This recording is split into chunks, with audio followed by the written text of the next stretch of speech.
नमस्कार, आप सभी का स्वागत है हमारी क्लास में। पिछले टॉपिक में हमने जो बात की थी वो थी प्रकाश के परावर्तन की। तो आप लोग क्लास देख चुके होंगे, आपके अच्छे से समझ में आया होगा। आप समझने की कोशिश कीजिए, 100% आपके समझ में आएगा। तो नेक्स्ट जो टॉपिक अपन बात करते हैं, जिसमें अपने प्रकाश के परावर्तन की बात की थी, तो उसके अंदर हमने पढ़ा था कि जब प्रकाश किसी परावर्तक पृष्ठ पर आपतित होता है तो पुनः उसी माध्यम में लौट जाता है, तो इस घटना को प्रकाश का परावर्तन कहते हैं।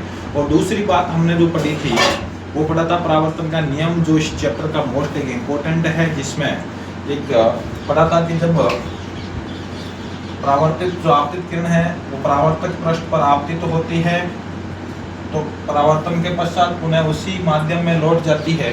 तो यहाँ पे परावर्तक पृष्ठ पर जब 90 डिग्री का एंगल डालते हैं, जिसे अपन अभिलंब कहते हैं, दोनों के बीच में यानी आपतित किरण और अभिलंब के बीच में बनने वाला कोण जो होता है वो होता है आपतन कोण, और परावर्तित किरण और अभिलंब के बीच में बनने वाला कोण होता है वो होता है परावर्तन कोण। तो पहला नियम यहाँ पे यही लगता है कि आपतन कोण और परावर्तन कोण बराबर होते हैं, यानी कि कोण I = कोण R।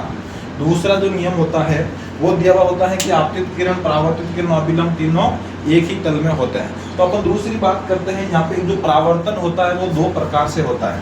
पहला दे रखा है वो होता है नियमित परावर्तन, और दूसरा होता है वो होता है विसरित परावर्तन। दोनों के नाम याद रखने हैं आपको।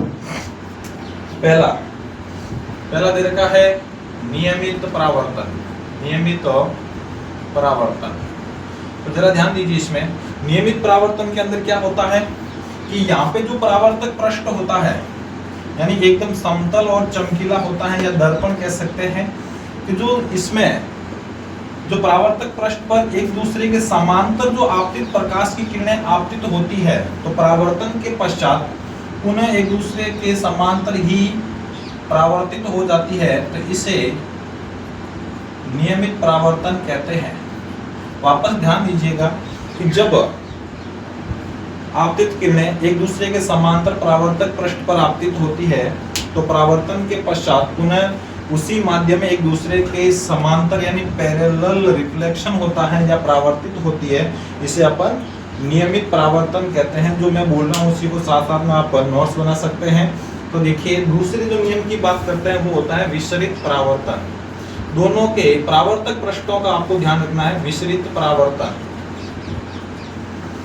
तो सिर्फ और सिर्फ आपको दोनों के परावर्तक पृष्ठों का ध्यान रखना है। नियमित परावर्तन के अंदर एकदम समतल होता है, यानी परावर्तक पृष्ठ है वो समतल होता है, और विसरित परावर्तन की बात करते हैं तो उसमें असमतल परावर्तक पृष्ठ होता है। असमतल यानी कि खुरदरा परावर्तक पृष्ठ होता है। तो जब खुरदरे परावर्तक पृष्ठ पर प्रकाश की किरणें आपतित होती है तो परावर्तन के पश्चात वह पुनः भिन्न भिन्न दिशा में लौट जाती है। जरा आपको ध्यान रखना है कि जो विसरित परावर्तन होता है उसके अंदर जो परावर्तक पृष्ठ होता है वो इस प्रकार से कर्व रेखा में बना सकते हैं, जो एक खुरदरा परावर्तक पृष्ठ बन जाता है।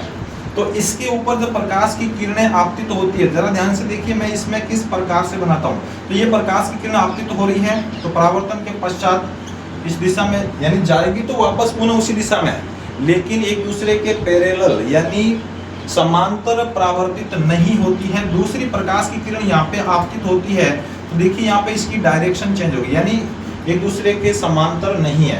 अब इसकी बात करते हैं, ये आपतित हो रही है, यानी आपतित सभी एक दूसरे के समांतर होगी लेकिन परावर्तित भिन्न भिन्न दिशाओं में होती है। इसको ध्यान रखना है, जिसे अपन विसरित परावर्तन कहते हैं।